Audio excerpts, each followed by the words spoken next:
আজ আবার চলে এলাম নতুন ভিডিও নিয়ে। বাড়িতে লক্ষ্মী পুজো দেব, একার সংসারে একদম একা।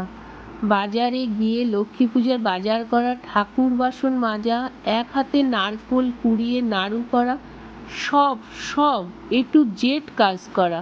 তারপরে আবার তোমাদের কাছে হাসি মুখে আসা। দেখে নাও শম্পা দিদি কিভাবে করে।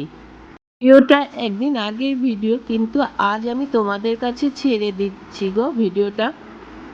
দেখো লক্ষ্মী পুজোর বাসন নামানো হয়ে গেছে, এগুলোকে সব তেঁতুল দিয়ে ঘষে বালি দিয়ে মাজতে হবে।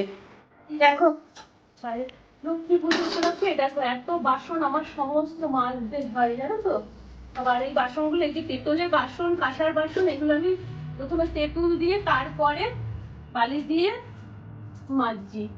এই বাসনগুলো মাজা হোক। লক্ষ্মী ভিডিওটা কবে ছাড়বো, পোস্ট করতে পারবো আমি ঠিক বলতে পারছি না গো। তেঁতুল দিয়ে পেতলের বাসনগুলো মাজলে পরে একটু ঘষে নিলে একটু, তোমরা সবাই জানো, আমি জানি। দেখো কিরকম পরিষ্কার হয়েছে, ঠিক আছে। তো চলো আমি বাসনগুলো মাজামাজি করে নিই।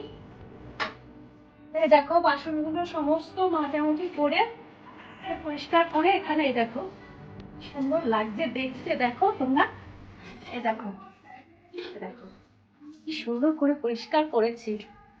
চলো এবার এদিকে কাজটা হয়ে গেছে, এরপরে যাবো আবার বাজারে। জানো অনেক বলেছি না, আমার অনেক অনেক কাজ থাকে, একা মানুষ।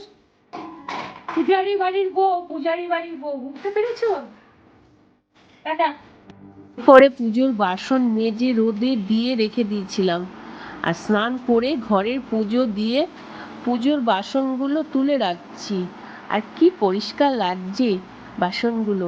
আমার যে কোনো কাজ পরিষ্কার করে না করলে ভালো লাগে না গো। পরিচ্ছন্ন করে কাজ করতে গিয়েই আমার কাজের দেরি হয়ে যায়। কাজকর্ম সেরে নিয়ে চলে আসলাম আবার লক্ষ্মী পুজোর বাজার করতে। আমি মিথ্যে কথা বলি না গো।